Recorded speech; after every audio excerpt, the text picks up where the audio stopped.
In the quiet heart of Richmond, Virginia, a Sunday morning service at a historic Baptist church was about to begin, but the sanctuary remained eerily silent. The congregation, normally bustling with the sounds of prayer and anticipation, was now caught in a grim shock. The choir director, DeAndre Collins, had been found dead in the very place where he had led the music that brought the community together. His body, discovered just hours before the service, lay cold in the pulpit. At first, it appeared to be a tragic heart attack or some other medical emergency. But as the investigation unfolded, the truth took a darker turn. DeAndre's death wasn't just a personal tragedy. It was a mystery steeped in deception, power, and hidden secrets. The police quickly uncovered a disturbing fact. The beloved choir director had been blackmailing members of the church. But this wasn't about money alone. It was about control, silence, and manipulation. The deeper the detectives dug, the more they realized that DeAndre's life was a carefully orchestrated game of secrets, and his death was a direct result of them. The church, once a sanctuary of faith and community, now became a crime scene, as the detectives unearthed a web of deceit. Every interaction DeAndre had, every personal connection he made, was tainted with a darkness that no one had expected. And as the investigation continued, the question remained: who stood to gain the most from DeAndre's death? This documentary takes you beyond the headlines, into the heart of a community shattered by betrayal. As we unravel the truth, we'll explore the relationships, the motives, and the devastating consequences of a man who held the power of silence over so many. DeAndre Collins was more than just a choir director at the historic Baptist church in Richmond. He was a figure of trust, a person who had, over the years, woven himself into the very fabric of the community. His passion for music, his deep involvement in church activities, and his role in bringing people together made him a beloved figure. To the congregation, DeAndre was seen as the epitome of dedication, someone who transformed Sunday services with his powerful voice and leadership in the choir.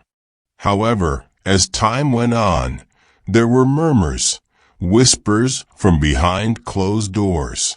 Some spoke of DeAndre's charm and magnetic personality, while others hinted at his complicated personal life.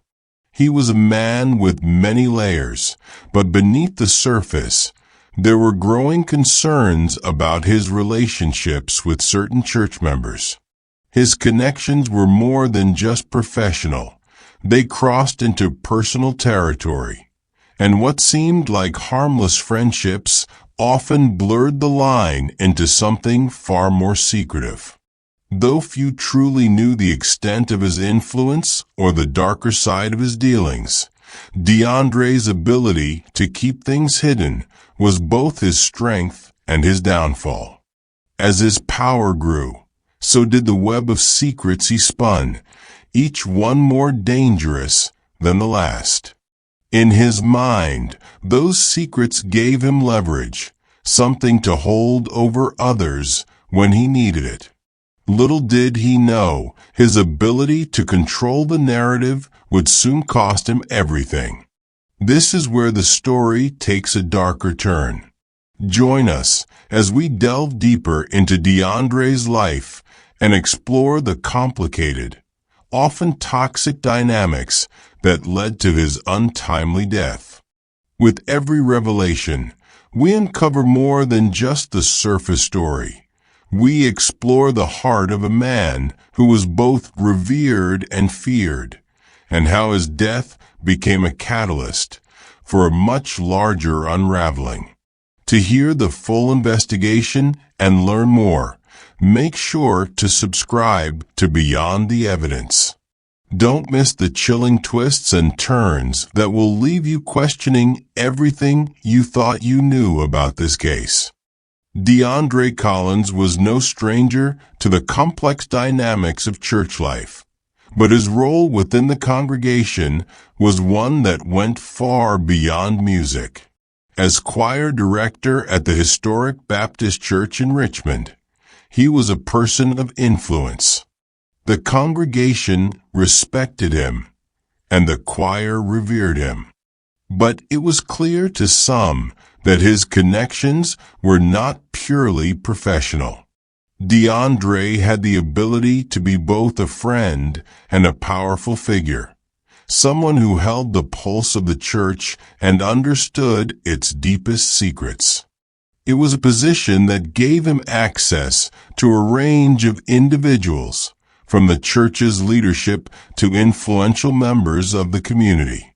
DeAndre formed close, sometimes complicated relationships with people who trusted him implicitly, unaware that he was collecting personal information he would later use to manipulate, control, and ultimately blackmail. His charm and charisma made it easy for him to gain the trust of those around him. He was the kind of man who could make you feel seen and heard, but that very skill would eventually become his weapon. Among the most significant of DeAndre's relationships was with Pastor Marcus Hayes, the spiritual leader of the church.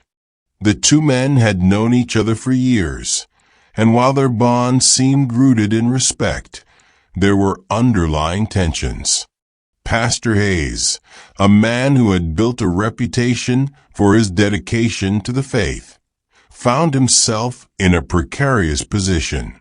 DeAndre's knowledge of the pastor's past and the skeletons that rattled in the closet meant that Pastor Hayes wasn't as untouchable as he appeared. DeAndre had a way of keeping the pastor close, while also subtly reminding him that certain secrets were never too far from the surface.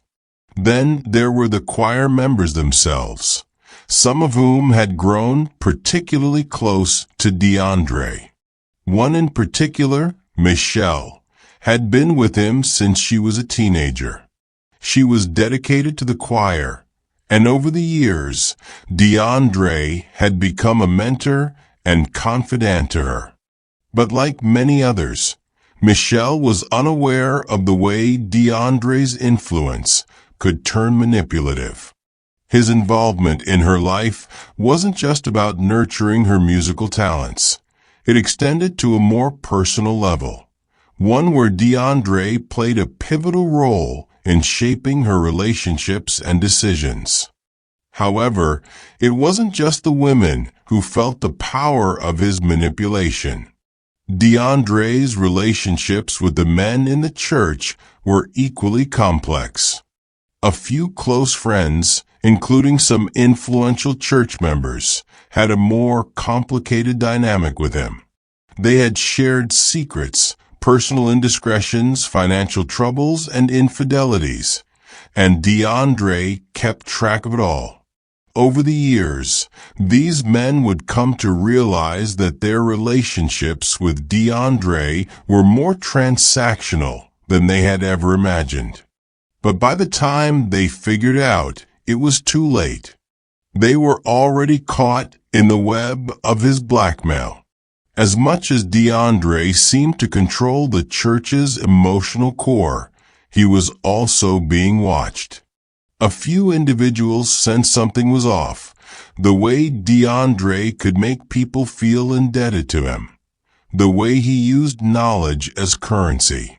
While some shrugged off their concerns, others quietly distanced themselves, unsure of the power he held over the church and its members. The more the investigation unfolded, the clearer it became that DeAndre's personal relationships were less about friendship and more about manipulation and control. DeAndre's behavior was a careful balancing act, one where he maintained the trust of the congregation, while also silently amassing leverage over the people around him. He held their secrets in his hands, and in doing so, he became a master of influence within the church's walls. It was a dangerous position to occupy, and DeAndre played it well, making sure no one would ever suspect that the man leading the choir was, in fact, the one who held the darkest secrets. What made this all the more chilling was how seamlessly he operated in this role. To the outside world, DeAndre was just a choir director, a respected member of the community, someone who could be relied upon to lead the choir with passion and skill. But behind the scenes, he had quietly constructed an intricate web of secrets, making sure to leave no trace of his true intentions. As the investigation would soon reveal, it wasn't just about a personal vendetta or a simple dispute. DeAndre had crafted an empire built on power, fear, and silence, and it was only a matter of time before it all came crashing down. The events leading to DeAndre Collins' death didn't happen overnight.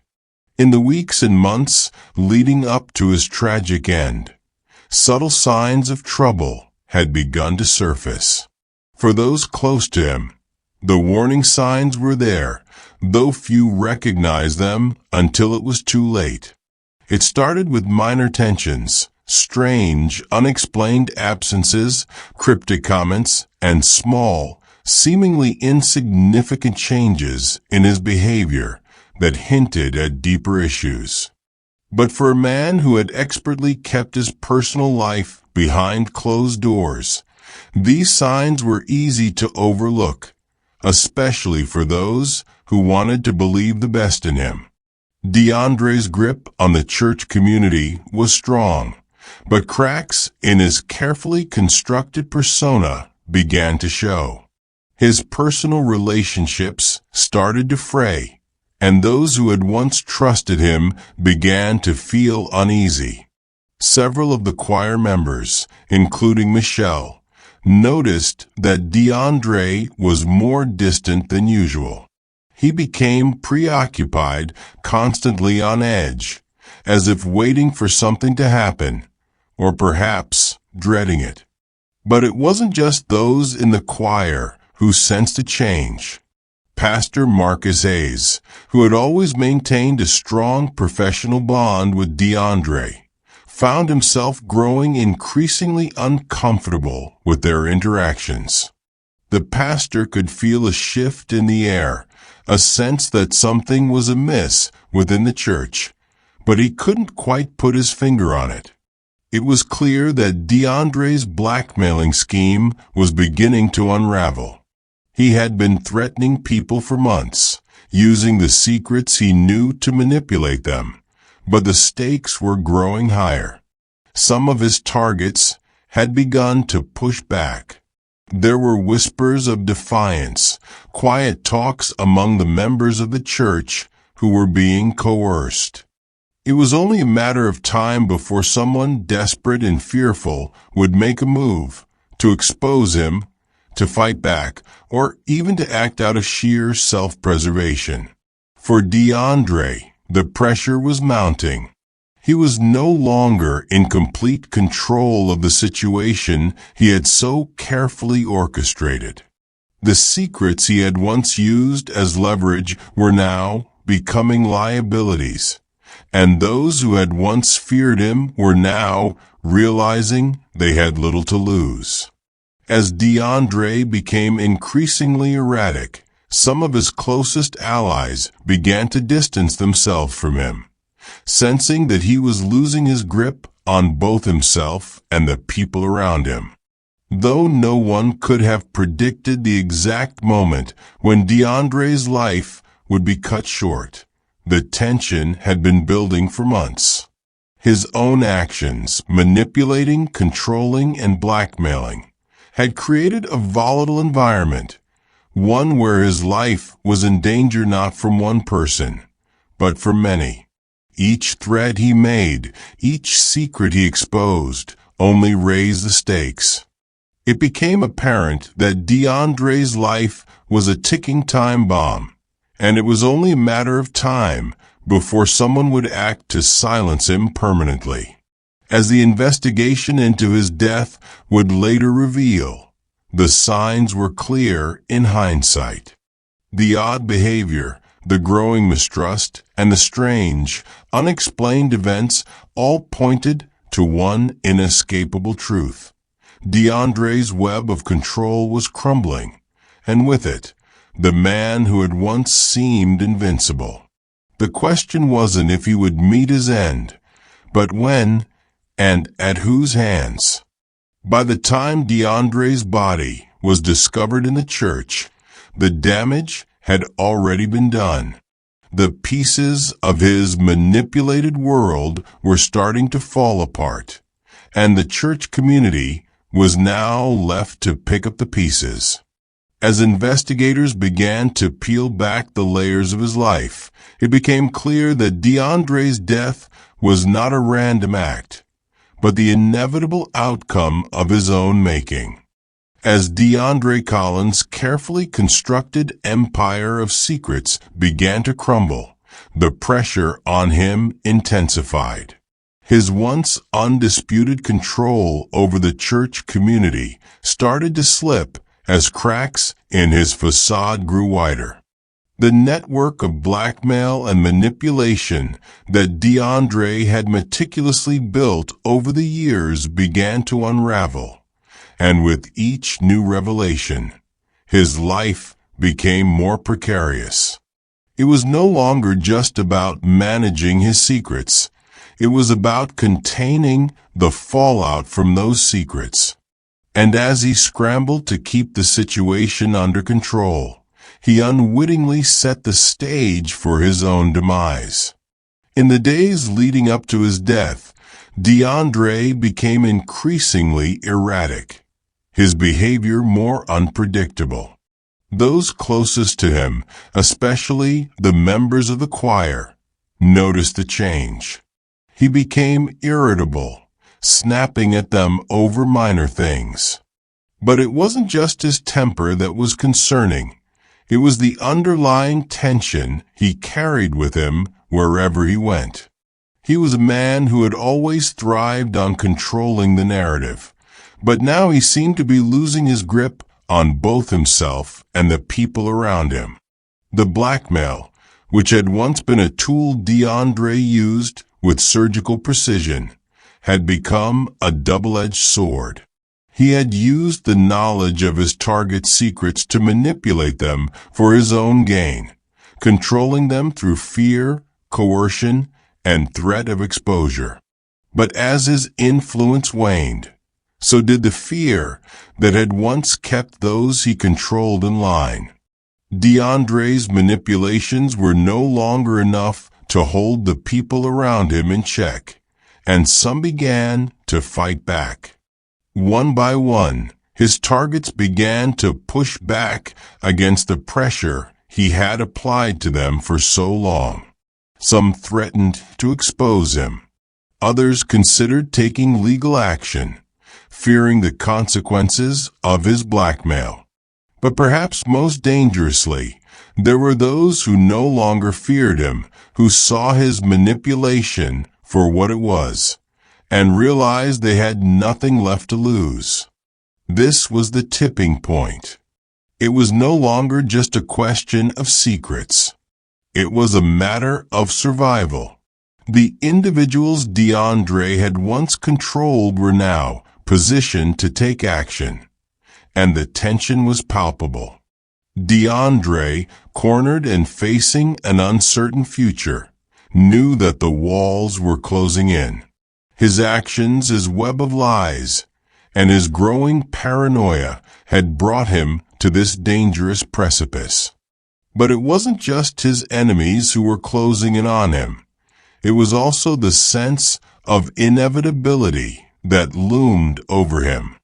The moment he had manipulated too many, pushed too far, was coming to a head.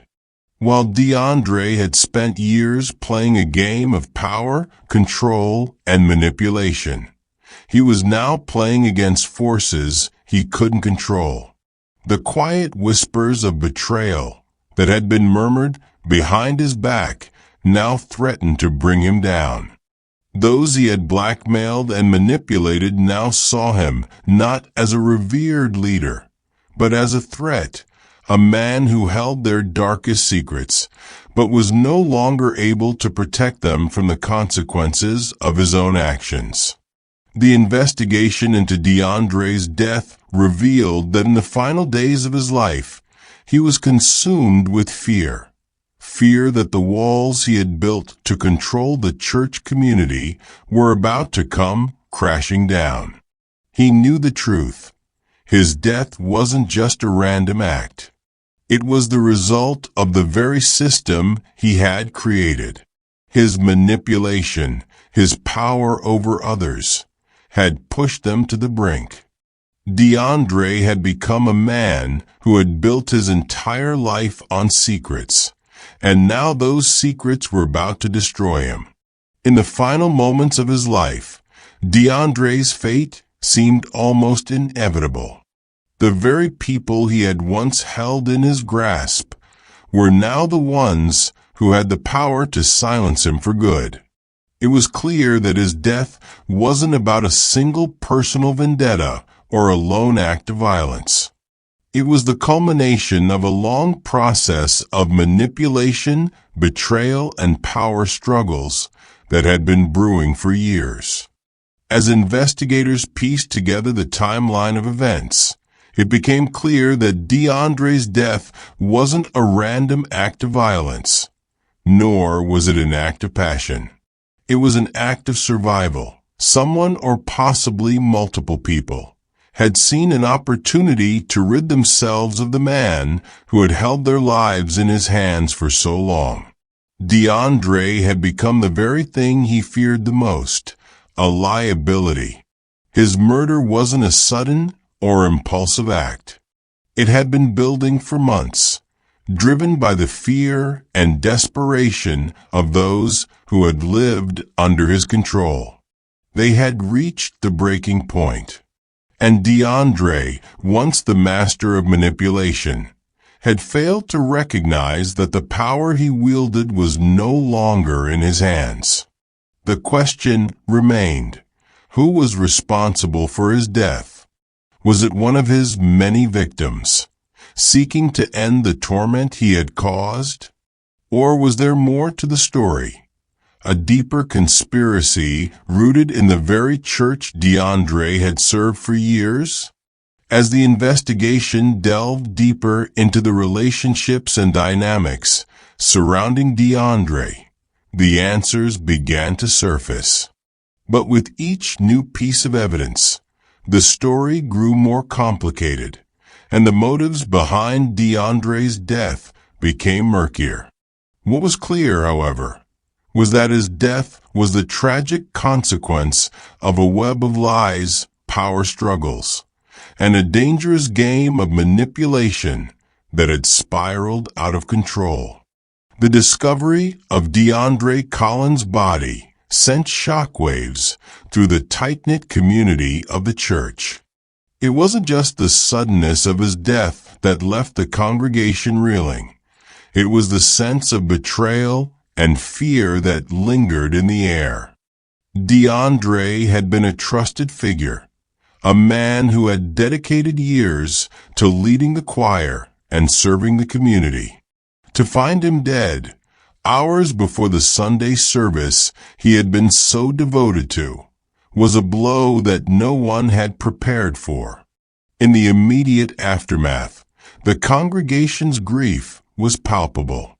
Members of the choir, who had looked to DeAndre for guidance, were left in a state of shock. Many felt a profound sense of loss, struggling to comprehend the magnitude of what had just happened. It wasn't just the loss of a colleague, a mentor, or a leader. It was the loss of a man they had thought they knew, now entangled in something far darker than anyone could have imagined. But beneath the sorrow, there was also a deep, underlying sense of suspicion. Churchgoers began to ask questions that had once seemed unthinkable. Who would want to harm DeAndre? What could have possibly led to such a violent end? As the investigation got underway, the community was forced to confront the truth. DeAndre's life, which had appeared so noble and pious, had been riddled with secrets. The news that he had been blackmailing several members of the church only deepened the sense of betrayal. The questions grew louder. Could someone he had blackmailed have finally snapped? Or was it someone closer to him? Someone with more to lose than anyone realized? The pastor, Marcus Hayes, was among the first to react publicly, expressing his shock and disbelief. In private, however, there was a growing sense of unease. Pastor Hayes, too, had his secrets, and as the investigation turned its focus to DeAndre's relationships with key figures within the church, he found himself under scrutiny. How much did he know about DeAndre's activities? Did he have any role in what had transpired? The pastor's anxiety began to mount, and while he continued to publicly mourn privately, he questioned whether his own past had contributed in some way to DeAndre's tragic end. For the church staff, the aftermath was a mix of confusion and fear. Many wondered if DeAndre had been the only one involved in such dark dealings. Could more secrets be lurking, hidden behind the walls of the sanctuary? The staff members who had worked closely with DeAndre now found themselves questioning their own relationships with him. Did they, too, have skeletons in their closets that could be exposed? The specter of blackmail loomed over everyone, and the fear of being implicated in something sinister became an ever-present anxiety. As the police began to question members of the church, the tension only grew. The immediate reactions were not just of sadness, but of fear. Fear that DeAndre's death might be the first of many to come. Those who had been caught in his web of manipulation now had to ask themselves, who would be next? And what had driven someone to murder the man who had once been a pillar of their community? The church, once a place of solace and spiritual refuge, now stood as a scene of uncertainty and distrust. The investigation was still in its early stages, but the community had already begun to fracture. Some sought answers, others turned inward, hiding their secrets in the shadow of DeAndre's death. And as the investigation deepened, more questions began to surface, questions that no one, not even those closest to DeAndre, were prepared to answer. As the investigation into DeAndre Collins' death unfolded, the shocking nature of his secrets began to surface. What had initially been a case of a beloved choir director, found dead in a church sanctuary, had evolved into a tangled web of deceit, manipulation, and blackmail. Detectives, working through the delicate balance of protecting the integrity of the church while uncovering the truth, began to piece together a narrative that no one in the congregation had anticipated. The investigation quickly focused on the relationships DeAndre had cultivated over the years, the very same connections that had made him both a revered leader and a dangerous manipulator. As they spoke to members of the choir and other church staff, detectives uncovered a disturbing pattern. DeAndre had carefully gathered personal information about key members of the church community, secrets that ranged from financial misconduct to infidelities and even illegal activities. These were not just idle gossip. They were the tools DeAndre had used to maintain his grip on the people around him.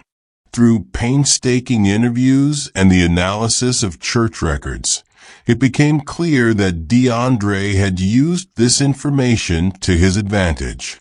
He had blackmailed several individuals into silence, using their darkest secrets as leverage. What had once been perceived as harmless flirtations or minor indiscretions had become the foundation for a network of control and coercion. Those closest to him had been living in fear, and it was this fear that ultimately led to DeAndre's downfall. The revelation that DeAndre had been blackmailing members of the church was only the beginning. As detectives delved deeper into his past, they discovered something even more sinister. DeAndre's manipulation extended beyond simple threats of exposure. He had used his power to financially exploit some of the people he had blackmailed, coercing them into giving him money or favors in exchange for their silence. These revelations painted a portrait of a man who had, for years, carefully crafted an empire built on fear, trust, and control. Yet, as the investigation progressed, another layer of mystery emerged: DeAndre's own personal finances. The detectives found discrepancies in his bank accounts, signs of sudden wealth accumulation, and evidence of large withdrawals at suspicious times. It appeared that DeAndre had been living far beyond his means, leading investigators to wonder if there was a larger financial motive behind his actions. Had he been laundering money or involved in something more illegal than simple blackmail? The question of whether his murder was related to his financial activities became a key focus of the investigation. The church, which had long been a place of solace and refuge, was now at the center of a sprawling investigation. As the detectives continued to question members of the congregation, the walls began to close in. Each interview uncovered new connections, new motives, and new suspicions. The web DeAndre had spun was vast, and the truth about his life was far more complicated than anyone had imagined. Church leaders, including Pastor Marcus Hayes, found themselves increasingly implicated in the investigation. Though they had initially been viewed as innocent bystanders in DeAndre's web, it became clear that some of them had known about his blackmailing activities and had chosen to remain silent. The most damning revelation came when a church member, who had been hesitant to speak at first, finally admitted that DeAndre had been involved in more than just blackmail. According to this informant, DeAndre had also been in possession of compromising photographs and documents, materials he had used to manipulate individuals both inside and outside the church. The magnitude of DeAndre's hold over the church community began to sink in. This was not just about a man exploiting personal relationships for power. It was about a man using every tool at his disposal to create a world where he was both the victim and the master. The detectives now faced a daunting task. They had uncovered a network of lies, manipulation, and control that spanned years, but the question remained: who had killed DeAndre Collins? The evidence pointed to many possible suspects, each with their own motive, but no one was ready to reveal the truth. Was it one of DeAndre's victims, pushed to the brink of desperation? Or was it someone who had been caught in the crossfire of his manipulations, someone who felt that silence was no longer an option? As the investigation reached its critical point, the detectives knew that they were close to unraveling the full story. But with each new piece of evidence, the mystery deepened, and the question of who was responsible for DeAndre's death became increasingly complex. The investigation had already exposed the dark underbelly of a once revered man, but it was clear that the most difficult part was yet to come.